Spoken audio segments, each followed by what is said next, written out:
So, picture this. You're looking up at the scoreboard after a completely grueling, high-stakes match. You were just totally exhausted. Your team dominated the ball. You literally created the best chances on the pitch. You pushed the pace all game long. And then, you hear the commentator drop this absolute bombshell. They've lost a game they should have won. And you know what the crazy part is? The scoreboard above you doesn't show some narrow, heartbreaking one-goal defeat. No way. It reads 5-1.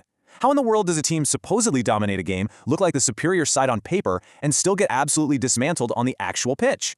Well, that is exactly the wild, ironic mystery we are unpacking today. Welcome to today's high-octane explainer. We are diving into a jaw-dropping virtual FC26 World Cup group match that went down at the iconic Max Morlock Stadium. It's Belgium versus Iran, and let me tell you, it is a match that completely throws traditional football logic right out the window. This isn't just your standard blowout story. Oh no, it's a thrilling tale of high-stakes pressure, absolutely incredible goalkeeper saves, and a second-half explosion that turned a tightly contested battle into a tactical bloodbath. Let's break down exactly how this happened using the broadcast's key moments and stats. Section 1. The setup. Star power versus balance. Okay, walking onto the pitch, Belgium carried the incredibly heavy expectations of a roster just packed with global superstars. I mean, look at this starting core. It's an absolute nightmare for any opponent to face. You've got Thibaut Courtois, the ultimate brick wall in goal. And trust me, he is going to make some intense game-saving stops we'll talk about in just a second. Then, right in the center, you have the dynamic duo of Yuri Tielemans and the maestro himself, Kevin De Bruyne, with Charles de Ketelaere up top. The expectation here was that Belgium's sheer, undeniable talent would completely overpower Iran's really balanced, cohesive unit. But as we're about to see, football is just never that predictable. Section 2. The early exchange. A false sense of hope. Right out of the gate in the early minutes, Belgium strikes. They play beautifully, stringing together a fantastic run that leaves the keeper with literally no chance, and they go up 1-0. It's a thoroughly deserved opening goal. But guess what? Iran doesn't crumble. Actually, scratch that, they do the exact opposite. They dial up the pressure. It turns into this frantic back and forth, and both goalkeepers are forced into making these spectacular super saves. The broadcast even calls out one brilliant stop where the keeper had to fly all the way across the goal mouth to deal with the danger. Then, mid-first half, we get the massive equalizer. A top-class challenge inside the box leads to a penalty for Iran. They step up, convert it, and boom, it's 1-1. The crowd is absolutely electric. Iran is showing incredible fight, they're dominating the ball, and it feels like a massive upset is brewing. But then, absolute heartbreak hits in stoppage time. Just seconds before the half ends, Belgium sends a really inviting, brilliant cross into the box, begging players to attack it. A composed finish puts Belgium up 2-1 as they head into the locker room. Section 3. The turning point. Entering the masterclass.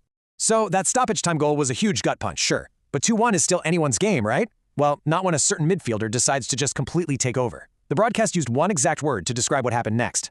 A masterclass. You know, when a single player dictates the pace, seems to have infinitely more time on the ball than anyone else on the pitch, and constantly opens up the opposition. That is exactly what happened. And the architect of this destruction? Kevin De Bruyne. The expert analysis from Stuart Robson pretty much says it all here. What can I say? He's been absolutely outstanding. He's been a continual threat when he's had the ball, that's for sure. And he hit the nail on the head. De Bruyne wasn't just playing out there, he was orchestrating. Iran was trying their hardest to pass the ball around, they were creating chances, but every single time Belgium won it back, De Bruyne was right there, acting as the complete midfield player. He was practically impossible to shackle. Section 4. The second half rout. A glut of goals. What started as a gritty, thrilling 2-1 comeback story rapidly devolved into a total bloodbath. Belgium came out of the tunnel with absolute menace. Now, what's really interesting here is how surgically precise De Bruyne was when breaking their spirit. Step 1, he effortlessly finds a pocket of space inside the box. Step 2, amidst all the chaos, he shows elite composure to just slot it home. Step 3, he secures the hat-trick, tearing the Iranian defense apart time and time again. They simply could not handle his movement.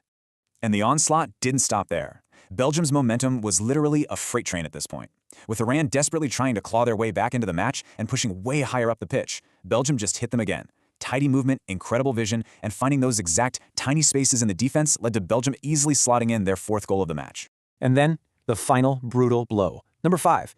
The game became incredibly frantic by this point. The broadcast noted that while both teams probably could have passed it better in these late stages, Belgium capitalized on the sheer chaos. A super quick counter, a player in the exact right place at the right time, a decent finish, and the blowout is officially complete. 5-1. You can imagine Iran's manager is furious, knowing he has a massive amount of work to do.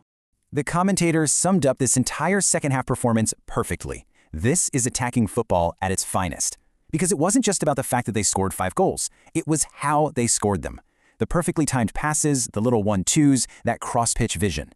Even though Iran fought incredibly hard and both goalkeepers made absolutely top-tier saves to deny multiple opportunities, Belgium's offensive execution down the final stretch was just on another planet entirely. Section 5. The final whistle irony. Stats versus reality. Which brings us to the brutal, honestly almost confusing truth of this match.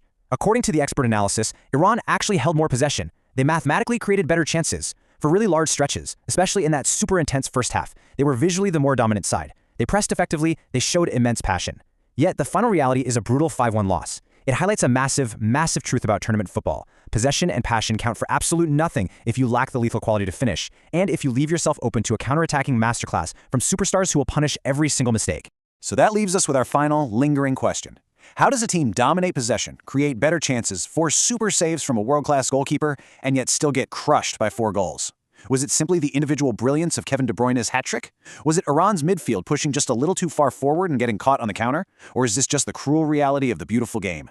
I really want to know what you think. Drop your tactical theories in the comments below. Let's get a debate going. And make sure you subscribe for more high-energy explainers as we continue to break down the wildest moments in world football.